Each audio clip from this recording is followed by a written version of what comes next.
کاتتان باش بینەران و بیسەرانی بەرنامەی ڕوبەڕوو کە لە هەرکوێکی ئەم دنیاە بینەر و بیسەری بەرنامەی خۆتان یعنی ڕوبەڕوون. بەرنامەی ڕوبەڕوو هەموو ڕۆژانی هەینی لە ماد میدیا، میدیای ئازادی دیموکراتیک، لە پەیجە فەرمیەکانی ئێمە لە فەیسبوک و تویتر و یوتیوب و فەیسبوک و تەلێگرام ڕاستەوخۆ پاش دەگرێ. ئێوەی ئازیزیش دەتوانن لە ڕێگەی ئیمێلی بەرنامەکەمان و واتساپی ماد میدیاوە سەرنج و تێبینی و ڕاکانتان بگەنە دەستمان. ئازیزان، هەروەها کە ئاگادارن وەشانی نوێ پەخشی نوێی بەرنامەی ڕوبەڕوو بەم جۆرەیە کە سێ بەرنامە میوانێکی سابتمان هەیە و لە هەر بەرنامەیەکیشتا میوانێک لەگەڵیا دەبین کە ئەم جارە بۆ دوو جار لە خزمەتی میوانی تاکەکەمانە و سێ جار لە خزمەتی میوانی سابتمان داین. هەروەها کە ئاگادارن لە ڕێکلامی بەرنامەکە بڵاو بووێتەوە قەیرانی ڕەهبەری لە ڕۆژهەڵاتی کوردستان مەبەستمانە ئەم شەو تیشکی بخەینە سەر. بۆ ئەم مەبەستەش میوانداریمان کردووە لە هەر یەک لە بەڕێزان عەلی کەریمی چاودێری سیاسی. کاک عەلی بەخێراتن. زۆر مەمنون، سپاس بۆ تۆ بیرەنار و بینەری خۆشەویستی ماد میدیاش. زۆر سپاسان دەکەم. هەروەها میوانی سابتی بەرنامە ڕێزدار کاوە ئاهەنگەری. کاکاوە بەخێراتن. سپاس، سڵاو لە جەنابەت و لە کاگەلی و بینەرانی عەزیز و ماندوونەبوونی لە هاوکارانت دەکەم.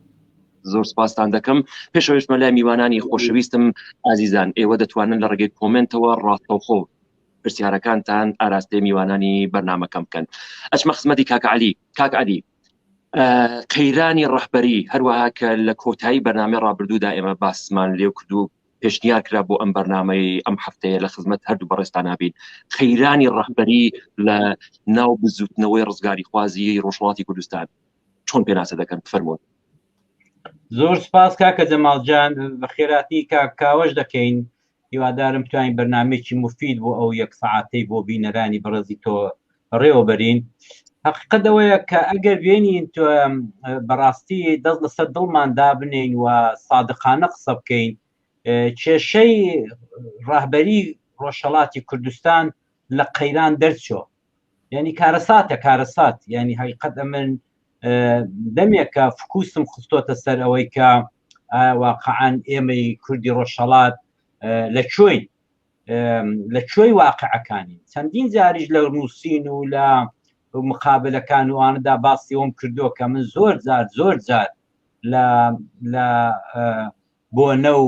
لە یادەوەریەکان کە سلەیمانی بەڕێوەچوون و یادی شەهیدەکان و ئەوانە هەمیشە دایم ئاواتم خواستۆ کە ئەوەندە بە زەعیفی لە باشووری کوردستان خۆمان دەرنەخەین. یعنی حقیقەت ئەوەیە کە ئەمن لە بە حکمی تەمەنەکەی یا بە حکمێ شتێک بێت سەردەمی کەسایەتێکی وەکو دکتۆر قاسم لوم لە بیرە، سەردەمی کەسایەتی وەکو کاک فوادی مستەفا سوڵتانیم لە بیرە. بمانەوێ نەمانەوێ ئەو کات لە ساڵی 1970 کە قەیرانەکان زۆر بوون، ڕووداوەکان زۆر بوون، ئەوانە و کوردی ئێران بەڕاستی کوردی ڕۆژهەڵات وەزنە بوو، وەزنە، یعنی چ لە ڕابطە لەگەڵ پارتیدا، چ ڕابطە لەگەڵ جیهانی دەرەوە، چ لە ڕابطە لەگەڵ یەکێتیدا. ئێستا ماوەیە کە من لە باشووری کوردستان دەبینم زۆر جار بەداخەوە ئێمەی کوردی ڕۆژهەڵات لەلایەن هێز و گروپەکان و حیزبە دەسەڵاتدارەکانی باشوور بەڕاستی زۆر بەسووکی سەیرمان دەکەن، زۆر یعنی تەنانەت مەسەلەن بە من پێت بڵم کە شتیشم نووسی لەسەرەوەی لە یاد یەکێکو پێشەوا خازی محەممەدی کە لە هەولێرە دەگیرا، ئێستاوە چەند ساڵێکە ئاگام لێنێ بەهۆی ئەوشتاوە دەگیرێ یا ناگیرێ یا پارتی پەشیمان بۆ لە گرتنەکەی. حقیقەت ینی ڕعایەتی ئێرانش دەکەن بەڕاستی. ئەمن زۆرم بەلاوە سەیر بوو. ئەخر ئەگەر بمانێ میراسی پێشەوا قازی محەممەد بە هەر حاڵ و بەر حیزبی دموکراتی کوردستانەکان دەکەوێت، هەردووک حیزبی دموکرات. چەند ساڵ لەوەی پێش بوو من شتێکم نووسی لەسەرەوەی کە یادی پێشەوا قازی محەممەدە، سەرانی هەردووک حیزبی دموکرات لەوێت، بەڵام کەلیمەی 4 و 5 و 6 بەردەکەوێت. یعنی ئەمە کارەساتە. سەردەمێک کوردی ئێران کەسایەتی وەکو مامجەلالی کەسایەتی وەکو بارزانەکان بۆ دوای یەکی وەکو دکتۆر قاسملووی دەکەوتن بۆ کارێک بۆ شتێک بۆ لۆبیەک لە ئەوروپایە بۆ سۆشیال دموکراسیەک بۆ سۆشیال دموکراتەکان. ئێستا حقیقەت ئەوەیە باکەتان بڵم بەبێش بەرنامەکەی تۆ دیارە ئێمە بەی خۆمانی دەزانین و دەبێت زۆر شەفاف لەگەڵ جەنابەت قسە بکەین و لەگەڵ بینەرەکانت و سوودێکی هەبێت. ئێمە 42 ساڵە ئەمن خۆم کە دەزانم ئەوانی دیکە شەروان 42 ساڵە ئێمە لە وڵاتی خۆمان بڕاوی ئێمە وەکو ماسێک لە ئاوەکەماندانین ئێمە لە تاراوگە و لە دوور کەوتوینەوە جایا لە ئەوروپا جایا لە کوردستانی باشوور و لە کوردستانی باشوور ئەو مەسەلەی نەتەوایەتی و ئەوانە هەمووی کاکە بەڕاستی پێت دەڵێم کە لەلایەن گروپێکەوە لەلایەن حیزبێک لەلایەن بنەماڵەیەک ئەم ڕۆژانە زۆری مزایدە پێوە دەکرێت فشە نەبێ هیچ زیاتر نیە بەڕاستی. یعنی ئەم مەسەلەی نەتەوایەتیوانە ئەوە تا بابێن هەمویان پەنجە بۆ چاوم برن سەرکردایەتی هەموو کۆمەڵەکان سەرکردایەتی هەردووک حیزبی دموکرات. ئێمە ئێستاش لە باشوور میوانێکی ڕزا قورسیشی ئەمە نیشانەی ئەوەیە کە ئێمە ئەو وەزنەی کە لە ساڵی 79 و لە هەشتاکان و لە شەڕی هێزی پشتیوان مامجەلالێک بەو مامجەلالی خۆیەوە و دوای دکتۆر قاسملوو و کاک حەمەسووری دەکەوت فەرماندەی کۆمەڵی لە شاخەکانی سام ڕندوانە ئێستا بەڕاستی دەبێت 10 جار تەلەفۆن بکرێت تا کەماڵ کەرکوچەک دەیان بینێت هەتا مەلا بەختیارێک دەیان بینێت. یعنی حقیقەتە ئەوە ئەمن دەمەوێ برینەکە بکلێنمەوە. برینەکە بۆیە بکلێنمەوە بۆی کە نەوەی تازە نەوەی نوێ ئاگای لێبێت. ئێمە ئەو ئیقتیدارەی کە دەبوو بۆیان بپارێزین بە هەموو حیزبەکانەوە ئەو ئیقتیدارەمان نەپاراستوە لە هەمووی گرنگتر. ئەویش ئەوەیە کە ئێمە ئاپدەیت نەبووینەوە ئێمە بەڕۆژ نەبووینەوە ئێمە 40 ساڵەوە پێش چۆنمان بیر کردوتەوە ئێستا شەروا بیر دەکەینەوە ئێستاش هەمان خەیاڵمان دەمێشکدایە شەو و ڕۆژ دانیشتوین لەو کەمپانە لەو ئۆردوگایانە چاوەڕێی ئەوەین کە ئەمریکا شتێکمان بۆ بکا وەک چۆن لە باشوور کردی. ئەمە ئەینی سناریۆ چاوەڕین و پێشمان وایە ئەمن بۆ خۆم لە سەرکردەکانم بیستەوە کوڕە کاک عەلی جۆ مەدەیە خەڵک دێ نایە کەیفە خۆیەتی ئینشعاب دەبێ نابێ کەیفە خۆیەتی کاکە سەرکردەی کۆمەڵەی 4 ساڵ پێش 7 دانە ئەندامی سەرکردایەتی بە یەک شەو دەرکرد. ئەمە بێمنەتی نەبێ هیچی دیکە نییە 7 دانەی 7 کادری کۆن کە ئەمن هەر حوتیانم دەناسی لەگەڵ من دەستیان داوەت پێشمەرگایەتی لە یەکەم پێشمەرگەکانی سەرەتایی بوون حوتی پێکەوە دەرکرد باوەڕم پێ بکە بە قەولی فارس دەڵێ مێشێکی میوان نەبوو مێشێکی میوان نەبوو. جارێکی وتی کاکەوانە تازە ڕۆیشتون لێبوونەوە ئەوانە ئەو جارێ بە پێویستیمان بەوانە نابێت لە دوا ڕۆژدا ئەمریکا ئێران دەڕوخێنێ ئێمەش حیسابمان بۆ دەکەن حیسابی ئایلەشمان بۆ دەکەن. ئەمانە کارەساتە ئەمڕۆکانە لە ئێرانی جامعەی ئێرانە ئەگە چاوێک لێ بکەین ئێمە دەبوو زۆر پێشتر ڕۆیشپین بۆ ئەوەی کە خۆمان بینینە تەرازی کۆمەڵانی خەڵکی پێگەیشتوو کۆمەڵانی خەڵکی پێگەیشتوو ینی نەوەی نوێ ینی نەوەی تازە. کاکە ئەمن دەڵێم چۆن 42 ساڵ حیزبێک لەسەر خەت بێت لەسەر کار بێت تا ئێستا کوونی ئاڵ و گۆڕێک لە بەرنامێدانەوە بێت. ئەگە بینە سەر حیزبە کلاسیکەکە و حیزبە بە قەولی خۆیان ڕەسەنەکەش کاکە ئەتۆ 75 ساڵە 75 ساڵە. من ئەو ڕۆژانە گلەیم لە برادێکی سەرکردەی یەکێک لە کۆمەڵەکان کرد تمەرە کاکە ئێوە چیتان کرد ئەمە 42 ساڵە وڵاتی خۆم نەدیوە 42 ساڵە باب مر ئاگام لێ نەبوو خوشک ئێدام کرا ئاگام لێ نەبوو دایکەوە دەمریا ئاگام لێ نییە. ئەرە کاکە شۆڕش هەیە دنیادا 42 ساڵی خایان بێت و ئەتۆ وڵاتی خۆتر نەدی بێت ئەوە چیمان کرد؟ حقیقەت ئەوەیە بەڵێ زۆر باشە بە ئەو پرسیارانە ئاراکەوە ئەو کاتە کە دابەشم کرد بۆ بین هەردوو میوانە تا ئێستا بەشەکەی جەنابەت تەواو بووە با بچمەوە خزمەتی کاکە عەلی بابەتەکە زۆر گرنگە و زۆر خۆشە حتمەن دێمەوە خزمەتی جەنابەت. کاک عەلی کاکاوە دەڵێت 30,000 شەهیدمان داوە لە پێناو کوردایەتیە. ئایا قەیرانی ڕەهبەری لەمەوە بەدوا چۆن جوابی ئەو خانەوادەگەلە دەداتەوە؟ فەرموون. یەک کەلیمە هیچیان بۆیان نادرێتەوە جوابە، هیچیان لەو مستەوەیە دانین کە جوابی ئەوەی کە جەنابەت دەفەرمووی دایکی شەهیدان باوکی شەهیدان خانەوات بۆیان نادرێتەوە هەردێک درن. کاک جەماڵی بەڕێز حقیقەت ئەوەیە کە با ئێمە لە خۆمان نەگۆڕین، ئێمە شێوەی حیزبایەتەکەمان لە بیدایەتەوە غەڵەتە، دەبێت تێکی دەین، دەبێت هەڵی شێرین. چەند جار ئیدعای وا کرا لەلایەن چەند ڕێکخراوێکەوە کە ئێمە ئەو شێوەی حیزبایەتەکەمان ئەوەیە حتا جەنابی کاگنۆشیرەوانی کوتی کاکە من چیدی کە ئۆفۆقی حیزبایەتە ناکەم ئاسۆی حیزبایەتە دەکەم، هەمووی فشە دەرچوو. حقیقەت ئەوەیە کاک زەمازیان کاک کاوەجان ئێمە حیزبایەتی 80 ساڵ لەوەی پێش لە تەشکیلی کۆماری کوردستان لە مەهاباد وەک یەکەم حیزبی مۆدێرنی حیزب وەک پارت حیزبی دموکراتی کوردستان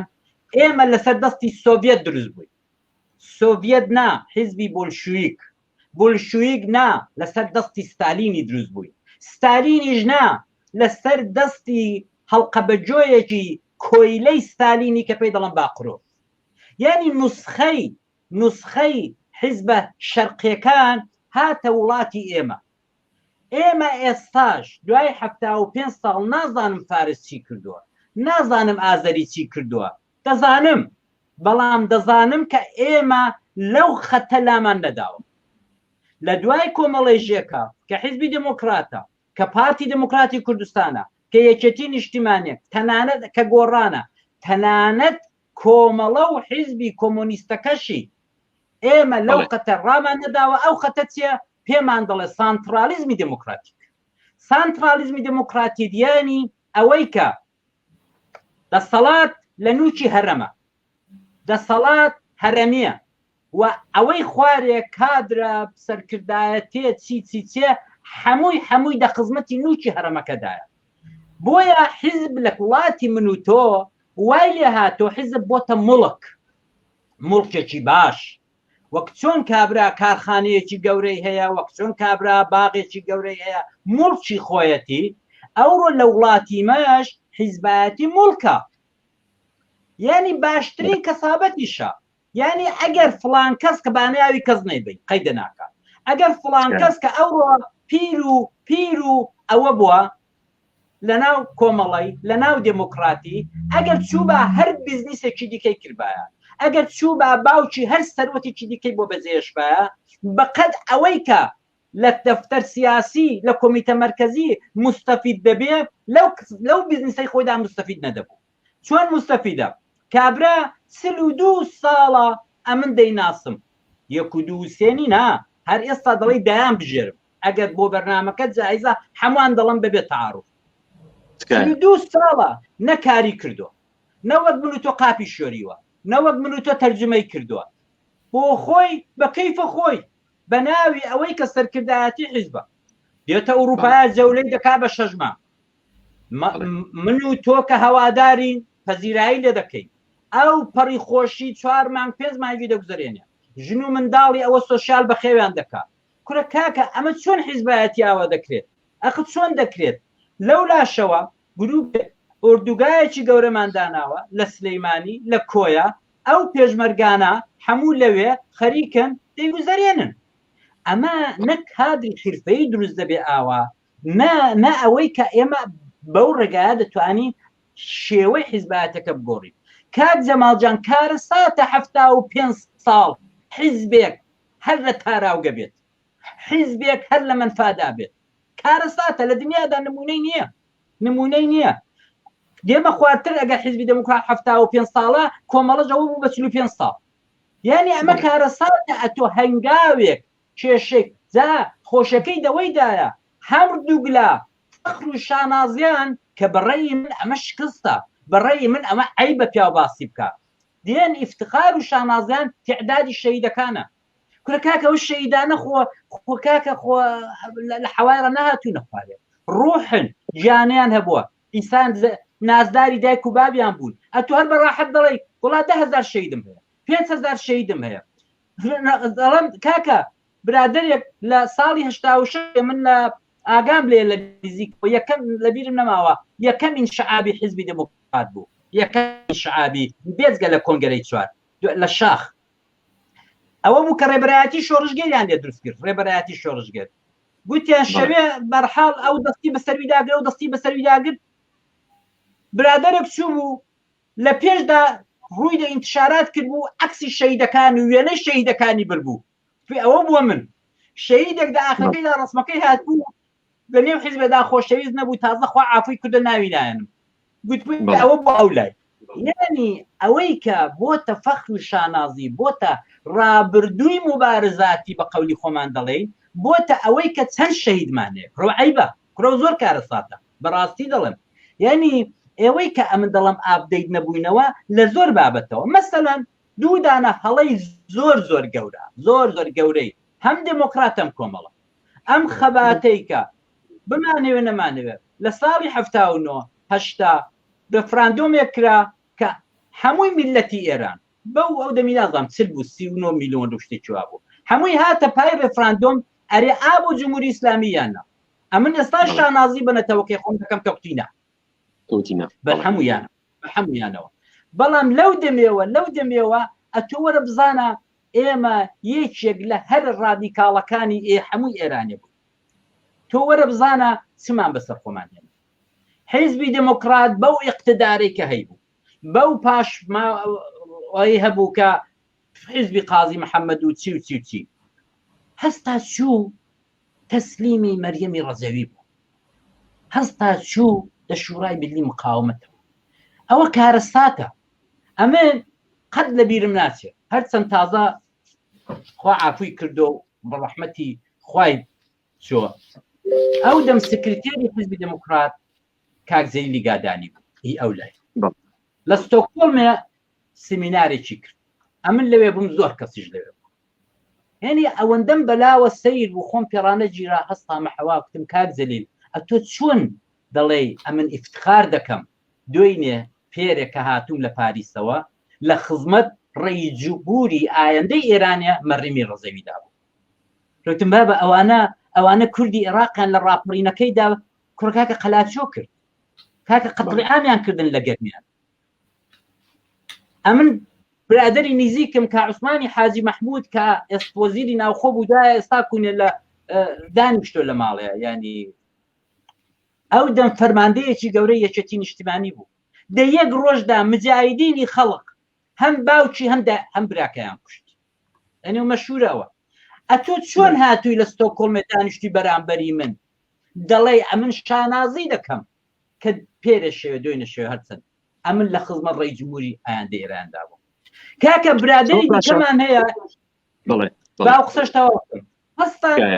ڕیشی خۆیان لە گرەوی مجاهیدینی خەڵقێک ناکە هەمووتانم پێویست ناکە باسی مجاهیدینی خەڵق بکەم چونکە دێ بەرنامەیەکی دە بەرنامەی تایبەتدا بنەی لەسەرەوەی کە ئێمە مجاهیدینی خەڵق لە هەلازی بدەین هەستا ئەم کۆمەڵە ڕادیکاڵە ئەم کۆمەڵە جوانە ئەمە قەت لە بیرم ناچێ کاک فەتاحی کاویان لە یەکەم شەڕی دموکرات و کۆمەڵەی لە ئەمن لە حاجیاڵی کەند بووم هاتە حاجیاڵی کەندی زۆر مرۆڤانە زۆر ینی جوامێرانە هات بۆ ئاشتی کوتی ماڵ و بە قوڕ نەگیرێ ئەم هەموو دوکتور و مەهەندیسەی لە لای ئێوەیە والله وبالله وتالله ئەوە لە لای من بە هەموو ئێرانم پێدەگرت ئێوە چۆن ئاوای کورد باش ئەمن باوەڕم پێ بکەوە شاهیدی خۆم گوێی خۆم کاک فەتاح کە ڕقیبی یەکتر بووی کە دموکرات و کۆمەڵە دە شەڕدا بوون کاک فەتاح کوتی من هەمیشە حەسوودی دەبم بە کادرەکانی کۆمەڵی هەستا ئەو بەروبوومە جوانەی ئەومان تەسلیمی دوودانە منسووری حکمت کرد ئەبە و بەڵای بردوون منسووری حکمت کە هەر پارچەی بەدەڵیەکێکەوەی کۆمەڵی ئەمانە خەسارناسین ئەوانە ئاسیب شناسین ئەوانن کە ئەمن سوور دەکەن لەسەروەی کە ئەم ڕەهبەرەی کە لە ساڵی 79 لەدایک بوو ئەم ڕەهبەرێ ئەم ڕۆکانە بۆەوەی نابێ کۆمەلگای ئەو ڕۆی کوردستان لە ئێران پێی بسپێری دەستێکی ئەمین نین ئەو ڕەهبەرێ بە هەمویانەوە زۆر باشە چینە خزمەت کاکاوە ئەچمە خزمەتی کاک عەلی دوودانە 5 دقەی ماوە 5 دقەی بۆ جەنابەت 5 دقەی بۆ کاکاوە ئەگەر تێبینیەکت هەیە لەسەر قسەکانی کاکاوە کە وەڵامی قسەکانی جنابی داوە بفەرموو و لە کۆی قسەکانمانە دەمهەوێت ئەوە بڵین ئێمە وەکو ڕەهبەریەت زۆر شتمان بەردەژێ پرسیار و بێگومان لەسەر ئەم مۆزوعە دیسان بەرنامە دروست دەکەینەوە. ئێوە ئەگەر قسەیتانە لەسەر قسەکانی کاکاو بفەرمونون ڕەهبەریەتی بزوتنەوەی ڕزگاری خوازی ڕۆژهەڵاتی کوردستان ئەبێت چی بکات تا بە قەولی ئێوە 42 ساڵی پێچووە لە 42 ڕۆژە یا لە 42 مانگی ئایندا ئێمە بتوانین ڕۆژهەڵاتی کوردستان ببینەوە ئەگەر تەرحێکی موافق بی بە ڕەهبەریەتی ئەحزاب فەرموون. وڵا ئەگەر دیسانەکانە لەگەڵ سادق بم ئەمن بەڕێی من ئەو ڕۆکانە هەموو ئەوانەی کە ئەوڕۆ لە ڕەهبەریەتی دموکراتەکان و کۆمەڵەکاندان بەڕاستی استقالێکم بچنەوە ماڵێ حەقی خۆشیانە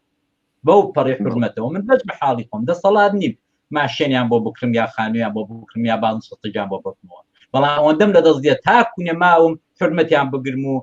ئەرجی ئەو احترامی ئەو خەباتیان بگرم. بەڵام باشترین خزمەت بە میلەتی ئەوڕۆی ئێرانە ئەوەیەکە کوردی ئێرانە ئەوەیەکەم ئەوانە ئیتر سەرکەوتو نەبوونی دی ئەتۆ بەسەعانەکانە دوکانێکت هەیە کاک جەماڵجان بزنسێکت هەیە 10 ساڵان هەرش کەس دەخۆی هەرش کەس دەخۆی دوایە دەڵێن کاکە تۆ بڕۆ دوکانەکە بەزنسەکەی دەبێتێکی دیکە ئەمن زۆر فەرقی ئەوانە لەگەڵ بیزنس ناکەم بەڕاستی حقیقەت ئەوەیەکە باە کشتی ساختەمەوە ئی پێشوو بە هەڵا لێم تێگەیشتی ئەمن یەکەم حیزبی سیاسی لە هەر 4 پارچەی کوردستان وەک حیزبی دموکرات وەک حیزبی سیاسی حیزبی دموکراتی کوردستان دەزانم کە لە ساڵی 1945 لەسەر دەستی پێشەوا قازی محەممەدی دروست بووە ئەوی دیکە پێشتر کۆمەڵە بووە سنەتی بووە مارکسی هەرچێکی بووە لە قوارەیەکی کۆمەڵایەتیدا بوو لە قوارەیەکی فۆلکلۆری بە هەرچێکی نازام چۆنی ناو بنێم بەڵام ئەمن هەمیشە دایم وەکو مەبدا حیزبی دموکراتی کوردستان وەکو یەکەم حیزبدا دەنێم کە لەسەر دەستی باقرۆف و سانترالیزمی دموکراتی کۆوانەدا دروست بووە لە کۆمەڵیدا ئێمە معلوماتی زۆرمان نییە ئێستاش نازانی چێ سەرۆک بووە چێ سەرۆک نەبووە مەسەن لە بیدایەتەوە لە دوودانە ژمارەی نیشتیماندا دەڵە بژی سەرۆک و کورد و هیوا ئەمن دەزانم سەرۆک مەبەستیان ڕەفیق حیلمیە هیواش حیزبی کۆمەڵی هیوایە بۆیە ئەوانە ئەبن دوای لای دەبن بەڵام بەبەستی من نقطە مەبدەئی من تشکیلی حیزبی دموکراتە لە ئابی 1935 لە مەهاباد ئەوی دیکە بەڵێ ئێمە ئیختلافمان هەیە لەگەڵ کاکاوای چووکە ڕەنگە من زۆرتر ئەوە بم کە بم هەوێ شتەکان هەروە خۆی چۆنە ئاوانی شام دەم یا مەسەلەن تۆزێک شەقاوەش تر بم سوزانم یعنی بەرحاڵ من عادەتم گرتۆ بەوەی کە هەرگیز تعاروف نەکەم لەگەڵ بینەر و لەگەڵ ئەو جێگانێک کە ئەوان لەگەڵ دەکەم نەخێر حقیقت ئەوەیە کە ئەم دوانە ئەو ڕۆکانە ڕەهبەریەتی میلەتی کوردیان هەر وەک چۆن لە 79 کە لە بەغدا ڕاهاتنەوە و تووشی ئەم کارە ساتە بوون کە ئێستا من و تۆ کاکاوە قسەی لێ دەکەین ئەو کە ئێستا ئەتۆرە هەڵیان سجێنە ئەو قساتیانەی دکتور قاسملووی دێ دەربێنە ئەوی دیکە دانە بەدانێ هەمویان لە کتێبەکاندا فقط و فقط بڕۆن کتێبی کەریمی حسامی بخێنەوە فقط و فقط بڕۆن 12 جلدەکەی کەریمی حسامی بخێنەوە ئەمە نابێ ئەو نمایشە دووبارە تکرار بێتەوە دەبێ ئەم ڕۆکانە دەبێت کوردی ئێران لە ناوە ئیتر ڕیشی خۆی نەداتە دەستی من پێی وایە ئەمە 32 ساڵە لە دەرێم و خەباتم کردو و زۆری لەسەر ڕۆیشتم لەسەر تەلەڤیزۆنەکانوانە نە دەبێت لەسەر هێزی خۆی ئەمن چی دیکە دوای 6-7 ساڵان بۆ ئەوە نابم ڕاهبەری میلەتێک بکەم کە تەمەنی 20 ساڵە کاک زەماڵجان کاکاوەجان ئەوڕۆ بە هەموو حیسابێ بە هەموو ئەوەیەک جەمعیەتی ئێرانێ و کوردیشی لەگەڵ بێ زیاتر چونکە کورد زۆرتر زاو زێدەکە جەمعیەتێکی جوانە ئێستا ئەو وڵاتەی کە تۆ لێی کاک جەماڵ ئەو وڵاتەی کە من و کاکاوە لێی لە چ بریتانیا بێت چ بروکل بێت کۆمەلگایەکی پیرە یعنی خەڵکەکەی 80-90 ساڵ دەڕوا گەنج کەمە جوان کەمە بۆیە ئەو قەیرانەی کە لە ئەوروپا پار و پێرا لە مەسەلەی کۆچڕە و شتی وای تورکیا ئەوانە ڕوویدا مەسەلەن خانمی مێرکێل دەیزانی عاقڵ بوو دەکو کاکە ئەمە سپەودووی کەس نییە خاوێنمان کاتەوە سپەودووی کەس نییە قەتارەکانمان بۆ لێ بخورێت سپەودووی کەس نییە خانەی ساڵمەندانمان بۆ بەڕێوە بێت بابێن لە ئوروپا لە ئاسیاوە بێت